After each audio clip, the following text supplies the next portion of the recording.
Boa noite. Nos últimos 10 anos, a agropecuária brasileira deu um grande salto. Com a entrada de novos atores em cena, o país hoje conta com uma visão estratégica e financeira mais complexa. Exemplo disso é o fato de usineiros recorrerem ao mercado de capitais para consolidar o setor num processo de internacionalização de grandes empresas brasileiras. O cenário sustenta o conceito de Brasil como celeiro do mundo nas próximas décadas, sendo peça-chave na produção de alimentos para o mundo. O Brasileiras.org discute hoje o setor agropecuário no Brasil. Nessa nova fase, o desafio é pensar estrategicamente, levando em consideração o contexto econômico mundial e também os gargalos internos, desde a produção até a infraestrutura logística. Além disso, elaborar novas maneiras para integrar as negociações com a diplomacia brasileira. Para discutir o assunto, recebemos ao vivo aqui no nosso estúdio de São Paulo o diretor de Relações com Investidores da JBS Friboi, Gerry O'Callaghan, o consultor de macrologística e autor do projeto Norte Competitivo, Renato Pavan, e o presidente da Socitrus, Associação Brasileira de Citricultores, Flávio de Carvalho Pinto Viegas. Contamos também com a colaboração da jornalista Márcia Dutra. E você em casa pode nos enviar suas perguntas através do meu blog, o www.luisnassif.com.br. O Brasil já é o terceiro maior exportador agropecuário do planeta. O último levantamento da Organização Mundial do Comércio, a OMC, mostrou que o país agora só perde para os Estados Unidos e a União Europeia como um todo nesse disputado mercado internacional. O Brasil superou nos últimos anos a Austrália, a China e o Canadá. O que garantiu uma posição melhor do país foi a expansão da soja e o aumento da produção de carnes. Segundo o levantamento da OMC, no complexo da soja, que inclui grão, farelo e óleo, o Brasil exportava o equivalente a 4 bilhões e 200 milhões de dólares no ano 2000 e passou para 17 bilhões e 200 milhões em 2009. A venda de carne bovina passou de 813 milhões de dólares para 4 bilhões e 200 milhões. A carne de frango, no mesmo período, passou de 735 milhões para 5 bilhões e 800 milhões de dólares. O Brasil ainda mantém a liderança de produtos tradicionais, como o suco de laranja, onde é responsável por 80% das exportações mundiais, do café, com participação no mercado internacional de 33%, e de açúcar, com 40% das exportações globais. As vendas brasileiras têm crescido no exterior, mas ainda estamos distantes dos líderes mundiais. Em 2008, os Estados Unidos exportaram 140 bilhões de dólares em produtos agrícolas, a União Europeia 128 bilhões e o Brasil 61 bilhões e 400 milhões de dólares. O Brasil tem terra, clima favorável e tecnologia para expandir sua produção e vender mais lá fora. Mas o país precisa derrubar barreiras protecionistas e fitossanitárias. O Japão, por exemplo, tem as portas fechadas para a nossa carne bovina e suína. A Indonésia e a Malásia não compram a carne de frango do Brasil. A China também põe obstáculos. Se superar essas barreiras, o país pode triplicar a exportação de frango e duplicar a venda de carne bovina. A carne, entre outros produtos agropecuários, é um dos que mais agrega valor e gera empregos. Bom para a economia, bom para o Brasil. Bom, nesse primeiro bloco vamos discutir um pouquinho, entender um pouquinho essa internacionalização do agronegócio brasileiro. Eu queria começar com o Callaghan, que é da JBS Friboi, para que historiasse um pouquinho como que se deu essa mudança do Brasil de produtor, exportador de carne, para começar a entrar em outros mercados também como um player forte. Na verdade, tudo começa exportando mais. Vai crescendo as exportações na medida em que o rebanho brasileiro vinha crescendo e o consumo doméstico ficava estável, estagnado. Aí ficou sobrando carne para o mercado internacional. Então, a primeira investida no mercado internacional é de colocar estes produtos nos mercados que são disponibilizados para o Brasil. Como falou no início do programa, tem bastante barreiras relacionadas ao nosso negócio. Então, iniciamos exportando, conhecendo os mercados internacionais.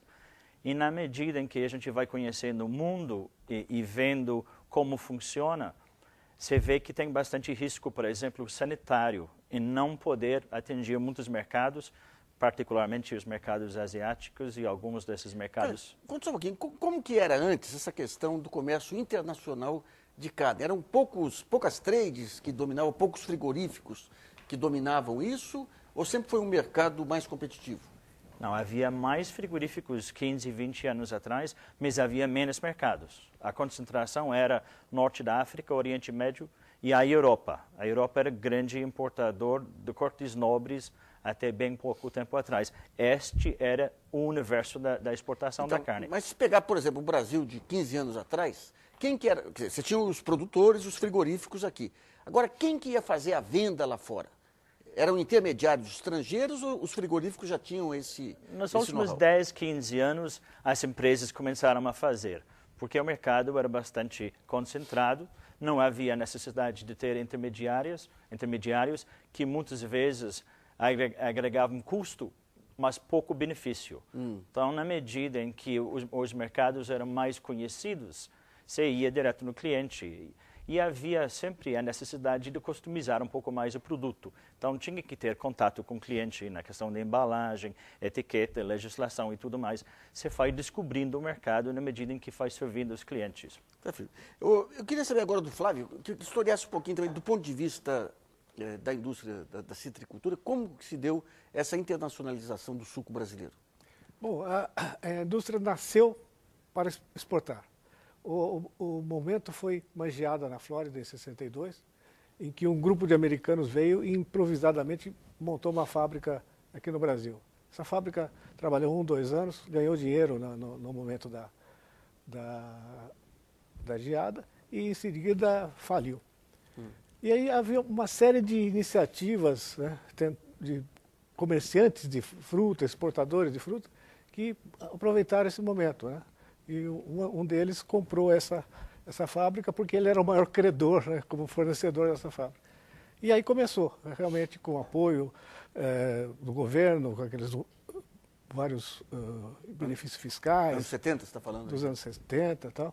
E daí nós tivemos ainda uma série de geadas, né, em 77 e durante os anos 80, 3, 4 geadas, que dizimaram a citricultura da Flórida, que era a grande competidora, né, e abriram espaço para o Brasil, que em 84 já era o maior produtor e exportador de suco de laranja. E essa saída aqui das empresas brasileiras para adquirir empresas lá fora se deu quando? Isso foi mais recente, foi aí nos anos 90, em que lá na Flórida aconteceu o contrário do que aconteceu aqui. O citricultor mais organizado lá foi, vamos dizer, se impôs sobre a indústria, né, nos momentos de geadas, exigiu bons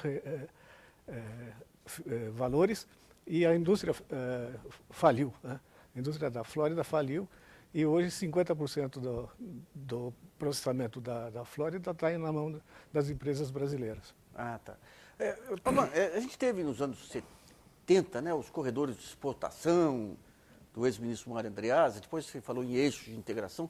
Como que a logística acompanhou esse processo aí de internacionalização do agronegócio brasileiro? Bom, primeiro eu queria cumprimentar os telespectadores, agradecer pelo convite que você nos fez para discutir um tema tão importante, o Jeremias, da JBS e o Flávio da Associados. O grande problema, vamos dizer, do Brasil, inclusive, que permita o agronegócio se desenvolver mais e gerar renda, porque o grande problema é gerar renda para que possa aplicar isso em tecnologia e desenvolvimento.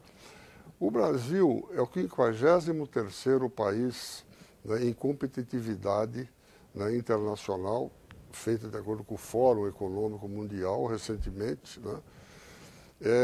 Tem a 7ª economia do mundo, né? Então ele tem de um lado, né, uma posição muito boa, né, no PIB internacional e de outro, né, uma classificação bastante baixa em termos de competitividade, que é o que importa aqui, né? E mais uma questão muito importante, que vai nos levar a um apagão logístico. A qualidade da nossa infraestrutura está em 104º em 132 países. Os portos em 130º lugar, né? As rodovias em 111º lugar. Quer dizer, Então, precisaria fazer muito para que o Brasil pudesse realmente... Então, a gente vai discutir em detalhes no segundo bloco, né? Agora, só para entender um pouquinho, que o Brasil teve mudanças aí na sua estrutura produtiva agrícola aí ao longo dos anos, né? Essa malha que nós temos hoje, aí, ferroviária, eventualmente rodoviária, ela foi criada em que circunstâncias e como que hoje ela é utilizada? Na realidade, essa malha, principalmente a malha ferroviária e uma grande parte da rodoviária, foi feita por uma outra economia. Foi feita há 50 anos atrás, era para levar café, boi, madeira, né? E elas ficaram implantadas geograficamente nessa posição. A economia se desenvolveu, né? E, naturalmente, não se locou, né, onde tinha os modais de menor custo, que seriam as ferrovias, inclusive as hidrovias, né? Então, isso fez com que essas atividades utilizassem um modal de transporte, que é o rodoviário, né, de altíssimo custo. Então, a gente vê ainda aí, né, que aqui em São Paulo, por exemplo, a matriz de transporte é 90% ela é rodoviária. Em qualquer região que você vai fazer, a rodovia realmente é que impera e que é o valor que tem maior custo, né, agregado ao seu serviço. Queria perguntar para o Carlos, quando, digamos, a Friboi resolve adquirir empresas lá fora, frigoríficos, uma das críticas que se fazia é que são setores de baixa tecnologia, de baixo valor agregado. Qual que é a vantagem para uma empresa brasileira de adquirir um frigorífico nos Estados Unidos, por exemplo? Deixa eu só fazer um comentário sobre a questão da logística e eu vou para a pergunta já. A questão do container frigorífico ou container reefer, quando isso começou no Brasil há uma década atrás, mais ou menos, barateou muito o custo do transporte do produto refrigerado ou congelado. Nós tínhamos o problema de ter um navio frigorífico, de ter um transporte rodoviário, um armazém no porto e todo o manuseio do produto ao redor disto, que custava até $200 por tonelada. O container veio para seguir até a unidade de produção, onde se colocava a carne, e ia direto para o navio. Isso barateou bastante o custo, apesar de estar muito dependente da questão rodoviária. De navio mesmo, você está falando? Como? Transporte de navio mesmo? Não, transporte do frigorífico para dentro do navio, na exportação. Ao invés de ter o armazém no porto e um navio frigorífico e toda essa mão de obra que envolvia o carregamento deste produto, o container revolucionou o setor frigorífico. Queria comentar isso um pouco, que eu acho interessante e a gente estava comentando sobre a logística. E como é que surgiu essa tecnologia do container frigorificado aí? Os navios do porão começaram a carregar containers no convés. Aí começou a colocar tomadas e colocar um motor no container para sustentar a temperatura ao longo da viagem. Aí mais adiante um pouco se colocava um motor a diesel que sustentava a temperatura durante a viagem terrestre até Mato Grosso ou Campo Grande para carregar o container para trazer de volta no navio depois.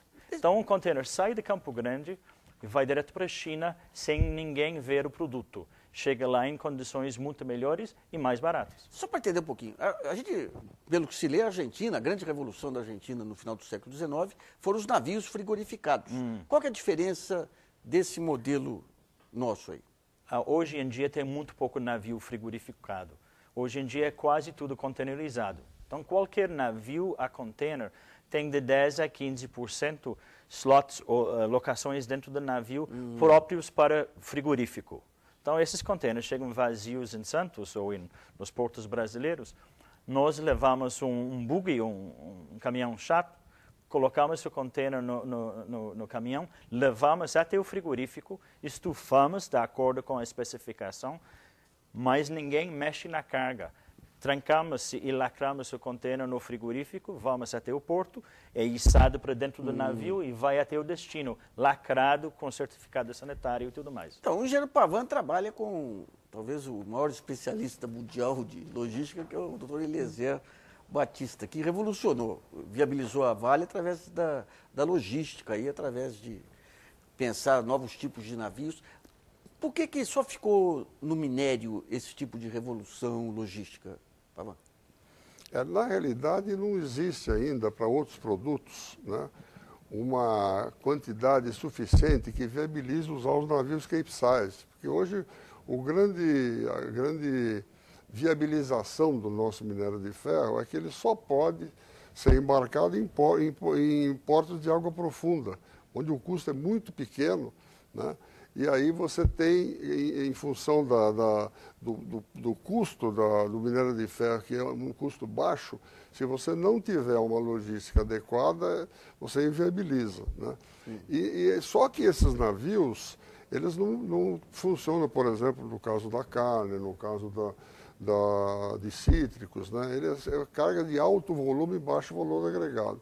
Inclusive, a própria soja ainda não é viável ainda você ter os navios Capesize, daqui a pouco começa a ser viável você mandar isso para a Ásia, porque já tem volume que justifica esse tipo de navio. Mas realmente existe uma série de operações, inclusive com o próprio suco de laranja. Agora, nós temos um problema de desbalanceamento de containers, às vezes chegam containers, né, com produtos de alto valor agregado e não tem com que voltar. Então, na Bahia, por exemplo, está voltando soja, né, em container, está voltando açúcar em container, quer dizer, então, nesse balanço, né, da produção e da importação e exportação, a gente vai ter que se adequar bastante para ser competitivo. Mas o grande problema é o custo dessa logística que... Bom, a Márcia tem uma questão trazida aí para os nossos telespectadores e comentaristas do blog.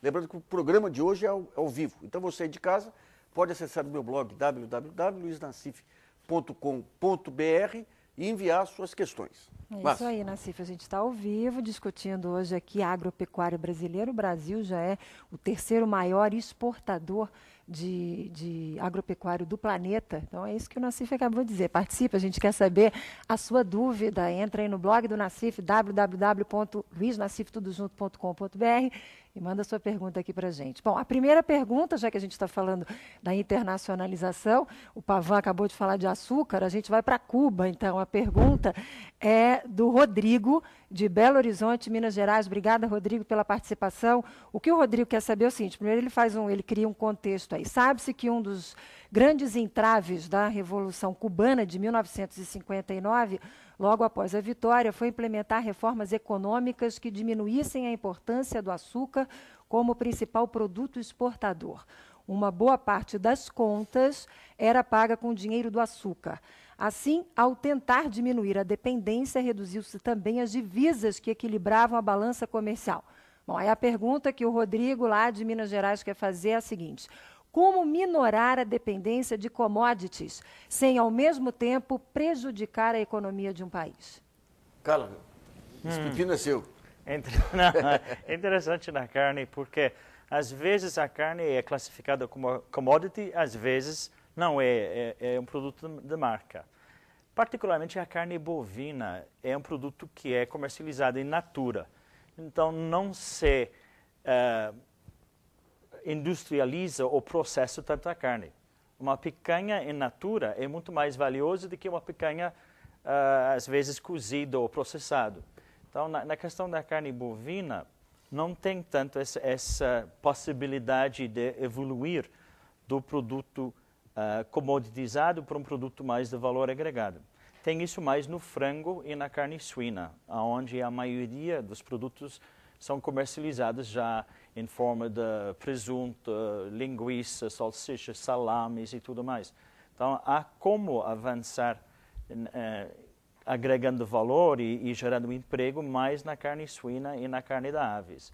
E na carne bovina é mais in natura mesmo. Flávio, pegando ainda a internacionalização, quer dizer, o fato de as empresas brasileiras terem adquirido unidades na Flórida, isso aí melhorou ou piorou a situação da laranja no Brasil? Olha, em alguns aspectos piorou, né? É lógico, teve a internacionalização, permitiu que as empresas tivessem mais flexibilidade, porque nos Estados Unidos tem muito suco que não tem padrão para se colocar no mercado, então usa-se o blend com o suco brasileiro para viabilizar, então trabalhou mais no mercado. Mas em função dos problemas que a indústria tem aqui com o Brasil, ela foi obrigada a fazer um pacto com o citricultor da Flórida, tá certo? Então ela está, de uma certa forma, fazendo com que o produtor do Brasil subsidie o produtor da Flórida. Então, eles pagam menos para nós, para poder pagar mais para o produtor da Flórida, que eles não querem ver como inimigo, não querem ter problemas lá com eles. Né? Bom, nós vamos fazer um pequeno intervalo e vamos voltar com esse assunto aqui daqui a pouco, logo após o intervalo.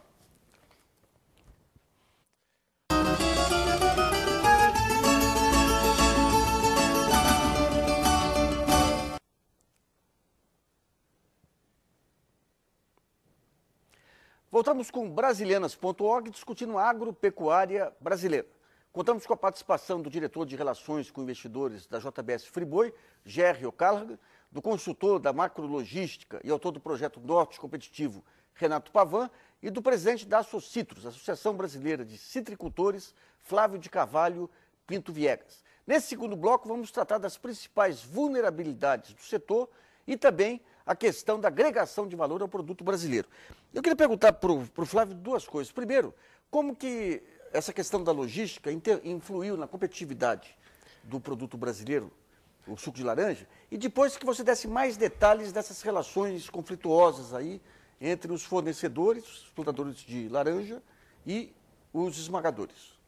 Então, a citricultura, o suco brasileiro é altamente competitivo no mundo, em grande parte graças à logística que foi implantada aqui no Brasil de transporte de suco a granel. Então, o suco é armazenado a granel na fábrica, ele nunca é colocado em tambores mais, transportado em grandes caminhões-tanques para Santos e navios graneleiros de alta capacidade e descarregado em armazéns a granel em vários pontos do mundo. É só o Brasil que faz isso? Só o Brasil que faz isso. Por que o Brasil conseguiu sair na frente? Internacionalmente era um setor meio parado do ponto de vista tecnológico? É que foi a entrada de uma empresa norte-americana que iniciou esse processo, que de início foi bombardeado pelos concorrentes brasileiros. Depois todo mundo aderiu e viu que foi uma grande decisão. Agora, a gente tinha terminado o bloco anterior com você falando de como que a internacionalização acabou acirrando aqui os conflitos com os produtores internos. Como que se dá essa questão? Inclusive tem no CAD aí um processo de catalisação. Em que pé que está esse conflito? Então, o nosso setor de suco de laranja tem duas fases, né? Uma fase no início aí dos anos 70, 80, que foi uma fase de grande competição entre os setores, uma grande demanda de fruta e criou um setor de fornecimento muito positivo, muito eficiente. Tanto é que o problema que nós enfrentamos mais tarde foi de excesso de produção, porque nós produzimos muito mais e avançamos muito mais que o mercado. Agora, justamente no final da década de 80, houve essa decepção com o Japão, que era o novo grande mercado, a grande esperança, e as indústrias se uniram para tirar a Frutesp, que era o setor, a empresa que estava ligada ao fornecedor e que tinha um processo que exigia e incentivava a distribuição de renda dentro do setor. E a partir daí começou o conflito, porque daí a indústria mudou totalmente o patamar de remuneração, o patamar que vinha na faixa de 3, 4 dólares, caiu para $1, né? Os preços passaram a ser subfaturados e os recursos todos transferidos para o exterior e houve uma grande expulsão de citricultores. Eram cerca de 30 mil, hoje são menos de 10 mil produtores. Só na região do estado de São Paulo, 350 mil hectares aproximadamente foram erradicados e esse processo todo provocou uma transferência de patrimônio do produtor, né, para a indústria. Então, hoje a indústria produz quanto da laranja esmagada? Verticalizada, ela produz cerca de 50% do que ela processa e com tendência a crescimento, né? E hoje o setor citrícola produtivo está altamente concentrado. 47% do parque citrícola está em 120 propriedades, né? Então essa E concentração. como é que ficou aquela ação no CAD lá, de formação Não, de ele cartel? está sob investigação na SDE. Há quanto tempo? Desde 2006, janeiro de 2006. Né? Por que demora tanto? Graças à ação dos advogados da indústria, falta de interesse político, envolvimento de políticos que não têm interesse que esse setor seja investigado, seja punido. E essa coisa vai caminhando por muito tempo, desgastando a imagem, inclusive, de um setor importante para o país. Ô, Carla, como que é? No caso dos frigoríficos também tem uma concentração que tem ocorrido e há conflitos com os fornecedores também. De que maneira administrar esses conflitos? Não tem como ter concentração ou verticalização do setor frigorífico, porque necessariamente se precisa do pecuarista, das terras e de toda a mão de obra envolvida. Então, portanto, você tem um fornecimento bastante fragmentado e vai continuar a ter sempre. A questão é que o frigorífico é basicamente um intermediário entre o pecuarista e o consumidor. Então, a preocupação sempre é em reduzir o custo em processar um animal vivo e fazê-lo chegar ao consumidor final. E para fazer isso, cada vez mais, há um ambiente de competitividade que é, em parte, resolvido através de uma escala maior. Então, no nosso setor, a escala é fundamental. Mica, quando vocês adquirem frigoríficos nos Estados Unidos, tem produtores também, tem fornecedores americanos. Em que isso beneficia o produtor brasileiro? Não, o que nós fazemos em internacionalizar nossa companhia, nós pegamos as melhores práticas do mundo inteiro, as melhores tecnologias e, basicamente, a ideia toda é de baixar custo. Porque da mesma maneira que nós somos intermediário entre o pecuarista e o consumidor no Brasil, somos a mesma coisa lá. E não cruzamos o produto brasileiro normalmente porque a separação sanitária, vamos dizer, do mundo. Então, nós estamos servindo o consumidor americano ou o consumidor japonês através da produção nos Estados Unidos, numa escala gigantesca, muito maior do que no Brasil. Num frigorífico nos Estados Unidos, matamos mais que 5.000 bois por dia, todo santo dia, com o mesmo número de funcionários que nós temos num frigorífico aqui, abatendo 800.000 boi por dia. Então, você tem uma redução do custo muito grande em função disto. E você vai trocando tecnologias, você vai melhorando o rendimento, você vai processando o couro melhor, na medida em que você pega uma tecnologia americana e traz aqui, ou australiano, você vai trocando essas informações e, na mesma hora, você tem só um corpo diretivo cuidando de tudo isto. Então, você vai diluindo suas despesas corporativas também. Por exemplo, quando vocês adquirem um frigorífico nos Estados Unidos, como que é o trabalho de assimilação lá, de tomar conta do território lá? Na verdade é que abater boi é a mesma coisa no mundo inteiro. Mesmo estilo, mesmo processo. E o que falta um pouco nos países desenvolvidos são executivos que passaram a vida inteira dentro de um frigorífico. Então falta um pouco este conhecimento profundo que nós temos por estarmos no negócio muitos anos no Brasil. Então, levando este conhecimento ao exterior, você acaba, muitas vezes, levando eficiências brasileiras, particularmente na questão do rendimento de soça, a mão de obra mais qualificada, que tem muito mais no Brasil do que no exterior. Você leva isso para lá e agrega valor lá através das experiências brasileiras. Na questão tecnológica, justamente para baratear a mão de obra, você traz muitas inovações tecnológicas para melhorar seu processo aqui. A questão do tratamento de efluente, tem tantas questões onde a troca de tecnologia melhora e barateia o processo. Tem uma pergunta aqui do Alcides Faria, de Campo Grande, que é interessante. Considerando que a pecuária de corte ocupa quase 1/4 dos 851 milhões de hectares no país e é uma atividade extremamente ineficiente, menos de uma cabeça por hectare na média nacional e 40 quilos de carne hectareano, não deveriam as políticas para o agronegócio apartar essa área e priorizar a recuperação das terras para outros fins? Isso já está acontecendo no Brasil. Se a gente pegar o estado de São Paulo, a gente estava falando da questão do citrus antes, essas lavouras mais mecanizadas estão tomando conta do São Paulo, as terras mais aráveis, mais planas, e as atividades menos nobres, talvez, eu não digo que a pecuária é menos nobre, mas dá para levar um boi para uma montanha, mas não dá para levar a cana-de-açúcar ou a soja para uma região mais acidentada, vamos dizer.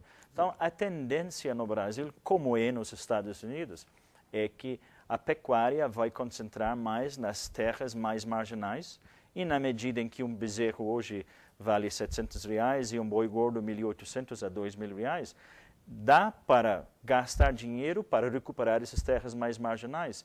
E ainda você tem, no período da entre-safra, com esse confinamento do ciclo curto, você utiliza a sobra agrícola para terminar o boi. Então, há uma convivência também entre a agricultura e a pecuária, mas a pecuária inevitavelmente vai ficar mais concentrada nas áreas menos nobres, como é em outros países do mundo. Pavan, se for pegar um mapa estratégico do Brasil, aí, quais seriam as grandes vulnerabilidades e as grandes obras integradoras necessárias aí para prover o agronegócio de competitividade? É exatamente mudar aquilo que eu já estava falando no primeiro bloco, da questão rodoviária para os modais de menor custo. Então, nesse projeto que nós desenvolvemos do Norte Competitivo, então nós temos toda a logística, né? Nós chegamos a diminuir 3 bilhões e 800 por ano, né? Com investimento de 14 bilhões. Então, e isso, que tipo de modal que você utiliza? As hidrovias. Então, a hidrovia do Madeira, que vai ser melhorada, a hidrovia Juruena-Tapajós, que é a âncora do processo, que dá uma economia de quase R$70 por tonelada do que custa hoje, né? E a hidrovia do Tocantins. Então, é um sistema hidroviário que vai pegar toda essa produção do norte do país e fazer com que saia pelos portos do norte. E o que está acontecendo hoje, aquilo que nós acabamos de falar, é mais caro trazer um contêiner de Rondônia para Santos, né, do que mandar esse mesmo contêiner para a Ásia, né? Então, a estratégia é mudar a nossa matriz de transporte e usar modais de menor custo, porque, inclusive, se nós não fizermos isso, na hora que as commodities, né, tiverem, vamos dizer, uma variação de preço para baixo, vai ser muito difícil competir. Flávio, só para entender um pouquinho aí essa questão aí das relações entre os plantadores e os esmagadores. Você falou da situação da Flórida, em que o conflito de preços lá acabou quebrando os esmagadores aí. De que maneira que se podia criar uma solidariedade que permitisse uma remuneração melhor aos plantadores, sem comprometer aí a competitividade dos esmagadores? Bom, nós propusemos desde 2000 o Concessitos, similar ao Consecana. A indústria de início não quis nem conversar sobre isso. Consecana Consecana é um sistema de remuneração do produtor de cana. Consecana, tá. Então, o Concessitos, por analogia. Agora, mais recentemente, né, em função, inclusive, dos problemas que ela está enfrentando com os órgãos de defesa da concorrência, eles nos procuraram, né, e começamos uma nova negociação. Mas é muito difícil, porque eles têm uma postura muito impositiva. Quer dizer, eles querem entrar lá e oferecer para a gente o Concessitos que interessa a eles, não o que interessa a nós. Então, estamos aí meio no impasse, mas estamos negociando, estamos conversando, temos uma equipe grande trabalhando nisso. Bom, vamos a mais uma questão, mais uma pergunta selecionada pela Márcia Dutra. Nassif, a gente lembra que a gente está ao vivo. Se você está em casa participando, acompanhando a gente aqui, primeiro, obrigada pela sua audiência. Depois, manda a pergunta para cá. Entra lá no blog do Nassif, vou dar o endereço, www.luisnassif.com.br. Manda a sua pergunta, que a gente está aqui ao vivo e vai responder com certeza a sua dúvida. Bom, olha, o Callaghan, você realmente, os telespectadores estão muito preocupados com a carne, eles só querem saber de carne. Tem uma pergunta aqui, olha, até meio pesada, considerando que o Brasil é do Ângelo Friso, de Bento Gonçalves, Rio Grande do Sul, considerando que o Brasil será um dos maiores fornecedores de alimentos do mundo, não seria bom que os produtores de cereais e de carnes se preocupassem com o povo brasileiro, e aí ele coloca povo brasileiro com letra maiúscula, hein? que passa fome e não consegue comer carne suficiente por causa do preço, já que isso pode provocar barreiras pelos países desenvolvidos que não gostam, entre aspas, dessa situação? Bom, afinal, o povo brasileiro tem que pagar muito caro por alimentos, muitas vezes produzidos por trabalho escravo e com o custo mais baixo do mundo. Tá aí, ó, o Ângelo Friso de Bento Gonçalves. O que a gente responde para ele? Eu acredito que a carne está num ciclo, a pecuária está num ciclo de recuperação. Portanto, o boi é caro hoje, o bezerro, como eu comentei, bezerro, preço médio, 700, 800 reais, Brasil lá fora. Esse é um preço historicamente muito caro, em função da escassez da matéria-prima. Também serve de incentivo para o pecuarista ir aumentando o seu rebanho. O preço do boi deve acomodar na medida em que haja um fornecimento mais volumoso ao longo dos anos, só então que o preço vai baixar. Não é o frigorífico que faz com que a carne seja cara para o consumidor. O frigorífico é apenas o intermediário entre o pecuarista e o consumidor final. O que faz com que a carne chegue na mesa do brasileiro quando chega, né, nesse preço tão alto? Por que isso acontece? Nós temos oferta e procura. A procura hoje é maior do que a oferta. Então o preço sobe em função disso. Também eu acredito, desculpe só continuar, eu acredito que alguns dos canais de comercialização da carne têm que ser melhorados, particularmente no setor do varejo. Se você for no supermercado e ver a maneira que a carne é vendida, muitas vezes é numa temperatura inadequada e com um aspecto visual que é pouco convidativa. Então, o desperdício acaba sendo muito grande. E aí o preço é grande e isso tem que ser embutido no preço, inevitavelmente. Mas vamos lembrar também que o brasileiro hoje está comendo o mesmo volume de carne do que um americano. O consumo per capita no Brasil hoje é na casa de 37 e 38 quilos por pessoa por ano, muito parecido com os Estados Unidos e bem acima da média europeia. Então, o brasileiro está comendo bastante mais carne, mesmo com preço alto, e nós reconhecemos que o preço realmente está bastante alto hoje. Mas não é em função de qualquer acréscimo no preço do setor frigorífico. As empresas são empresas de capital aberto e você pode ver as margens com quem eles trabalham. Não é nada escondido. A gente está terminando o bloco. Eu queria duas perguntas bem rápidas, respostas bem rápidas aqui para o André Palmeira, de Chapecó, que quer saber o que está acontecendo especificamente com a Rússia, com esses embargos aí sobre as carnes. E o Daniel Alves, de Piracicaba, que ele quer um pouco mais de detalhes sobre essas carnes estufadas, a confiabilidade dos containers e se as seguradoras cobrem os sinistros que podem ocorrer na viagem em decorrência de equipamentos que param de funcionar e acabam estragando a carne perecível.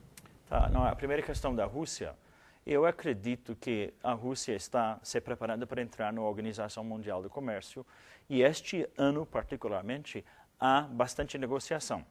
Portanto, nós vemos esses embargos e essas dificuldades de ter um comércio regular com a Rússia um pouco ligado a essa questão da negociação. E eu acredito que o governo brasileiro, o Ministério das Relações Exteriores, está bastante focado. Inclusive, também o Ministério da Agricultura, que avisou hoje que montou uma equipe especial para cuidar dessa questão, em resolver isto. E eu acredito que o segundo semestre vai ser complicado inteirinho, porque está previsto a assinatura da entrada da Rússia só no final do ano, mas que nós vamos ter muito menos ruído neste comércio a partir do ano que vem. Eu espero que seja, porque é um grande comprador de carne bovina, carne suína e carne de frango também. A outra questão do container frigorífico, de fato, o container é tão bem lacrado que a perda de temperatura é menos que 1 grau cada 24 horas. Então, se o produto é posto no container a menos 20 graus, que é a temperatura normal do produto congelado, mesmo se tiver uma falha durante 5 dias no abastecimento do frio, a temperatura vai de menos 20 a menos 15 e não estraga o produto. E tem seguro sobre isto. E o seguro, de fato, não é tão caro porque o sinistro é raro. Bom, nós vamos a mais um intervalo e Brasilianas.org volta já.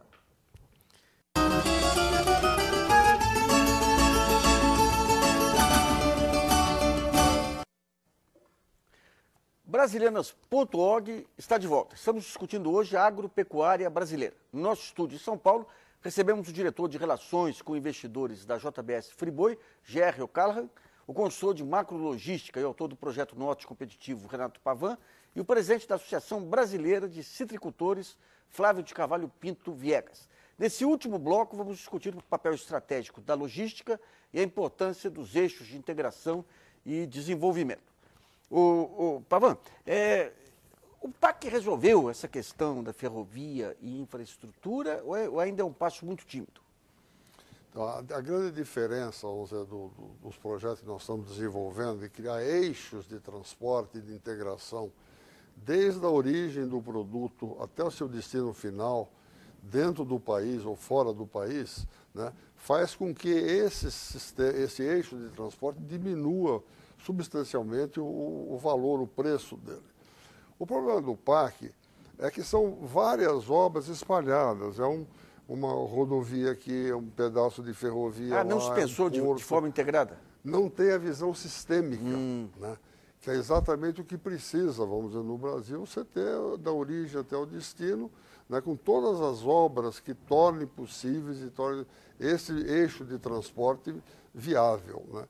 Então, acho que essa é a grande diferença que existe. E só para poder, vamos dizer, poder avaliar o que representa essa diferença de você ter um sistema de transporte competitivo e não ter, e a questão logística, quer dizer, o Brasil hoje gasta 12,6%, né, do seu PIB em logística, sendo que 7,5% no transporte. Esses 12,6% representam quase 200 bilhões de reais, porque os Estados Unidos, que é o nosso benchmark, gasta 8,3%. Então, se você tiver o mesmo custo, né, nós podemos economizar 200 bilhões por ano e 70 no transporte. Vamos, só para entender um pouquinho do ponto de vista objetivo, prático, vamos pegar algumas obras do PAC que estão por aí. Quais são aquelas que vão ser inúteis por conta de não ter essa visão sistêmica? Então, isso são bastante diversificado. Quer dizer, por exemplo, a Valec fez um trecho, vamos dizer, da Norte-Sul, né, com recurso orçamentário e com recurso do PAC também. Né? E agora, de uma forma, vamos dizer, geral, né, são obras, assim, é uma ponte para atravessar lá de Manaus, né, atravessar o Rio Negro, né? Então são obras assim, outra ponte para poder fazer o contorno lá de Porto Velho. Então são obras que não diria que não são importantes, né? São para aquela região, para aquele local, mas para efeito da economia brasileira. Realmente... Agora, para detalhar um pouquinho mais esse conceito, uma coisa é a integração de todo esse sistema para pegar a origem e o destino aí. Agora, você falou em um conjunto de obras também que ajudam a viabilizar economicamente o projeto. Que tipo de obras são centros de desenvolvimento? Que tipo de obras que você se refere? São terminais intermodais. Tá. Por exemplo, vamos ver a questão das hidrovias, né? Que são fundamentais. E está acontecendo um problema seríssimo, né? Que é o seguinte, é a questão de se fazer usinas hidrelétricas sem fazer eclusas. Quer dizer, o Brasil já tem inviabilizado, né, a hidrovia do Tocantins, porque fizeram a hidrelétrica de estreito e não fizeram eclusa. O projeto âncora, né, da Amazônia Legal, que é a hidrovia Juruena, né, Tapajós, né, uma delas, que era a Telepires-Tapajós, foi inviabilizada por causa de usinas hidrelétricas. Estão construindo usinas hidrelétricas sem eclusa. E o grande risco é inviabilizar esse projeto que traz de uma economia de quase 1,8 bilhão por ano, né, porque vão fazer 4 hidrelétricas no Tapajós sem eclusa. Então, o problema todo, eu acho que o Brasil, para poder diminuir esse custo, né, para poder superar essa fase, ele precisa, né, realmente usar os modais de menor custo.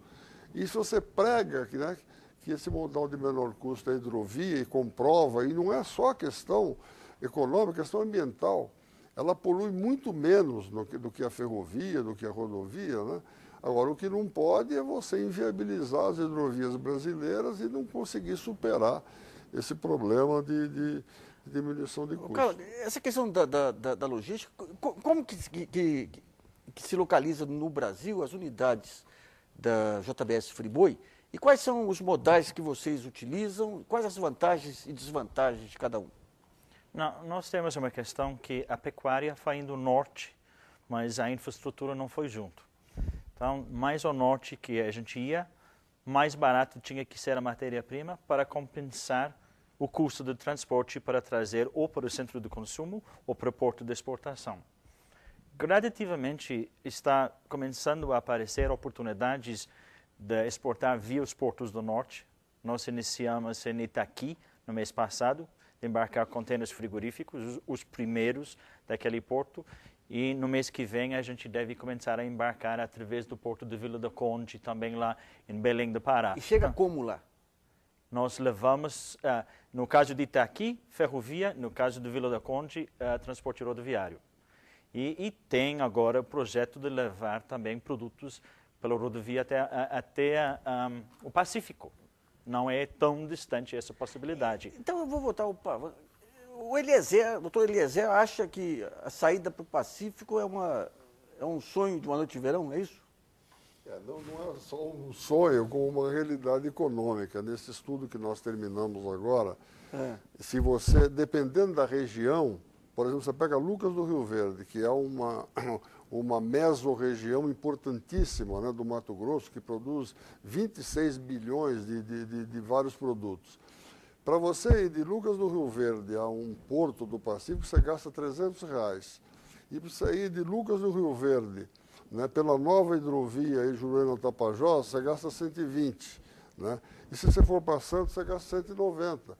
Quer dizer, então, na realidade, né, o que está ocorrendo é isso. Quer dizer, você não tem, né, como ter esse ganho, né, por causa da inviabilização dos modais. Né? Isso tudo por conta da inviabilização das hidrovias.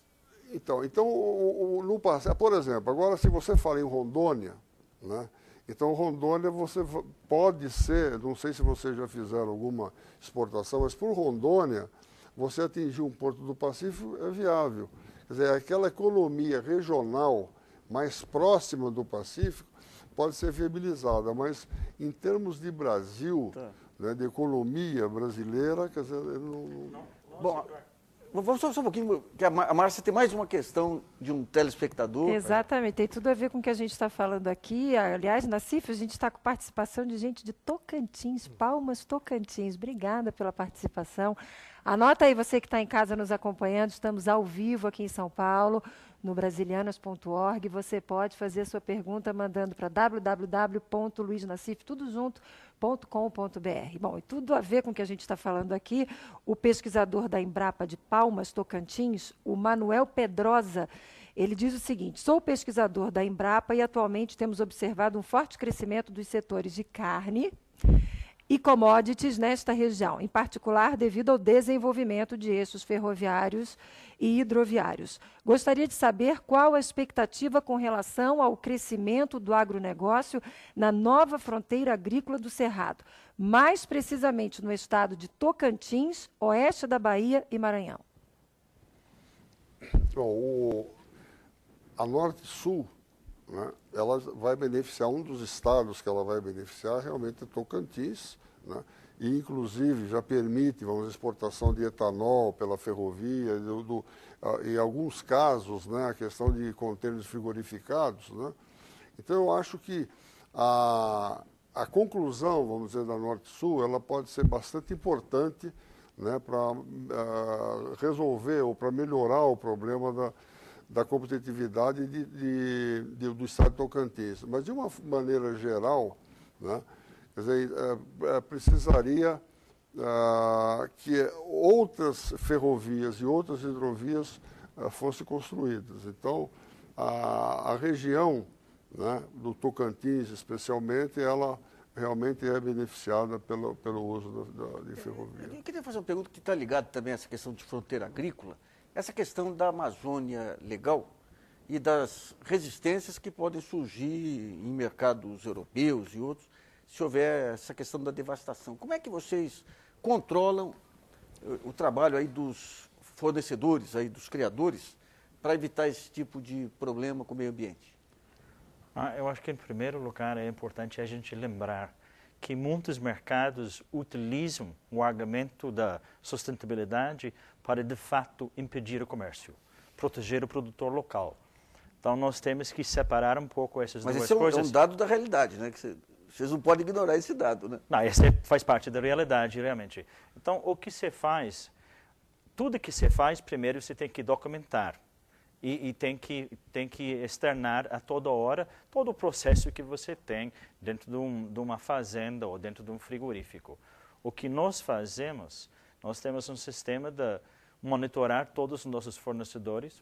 Quando nós mandamos um caminhão buscar um boi numa fazenda, nós mapeamos aquela fazenda e procuramos descobrir se há qualquer questão ilegal relacionada àquela propriedade, e se tiver, nós não compramos boi e fazemos uma orientação ao pecuarista do que está errado para ele poder corrigi-lo, e documentamos tudo isso. Inclusive, você pode até no supermercado, nos centros de consumo, pegar o nosso produto, verificar o número do CIF, a data de produção, entrar no nosso site e descobrir de quais fazendas compramos carne naquele dia. Então, a coisa é bem documentada hoje. E isso faz com que clientes exigentes que têm marcas muito famosas, como McDonald's e Walmart, continuem a comprar o nosso produto, não somente no Brasil, mas lá fora também. Bom, infelizmente, estamos chegando ao fim aqui. O Brasilianas.org termina aqui. Agradeço a participação dos nossos convidados, o diretor de Relações com Investidores da JBS Friboi, o Gerry O'Callaghan, o consultor de macrologística e autor do projeto Norte Competitivo, Renato Pavan, e o presidente da Associação Brasileira de Citricultores, Flávio de Carvalho Pinto Viegas. Você que nos assiste, não deixe de participar do site www.brasilianas.org, mandando perguntas, trabalhos e vídeos. Esse espaço aqui também é seu. E nós voltamos na próxima segunda-feira, às 10 da noite, aqui na TV Brasil. Até lá!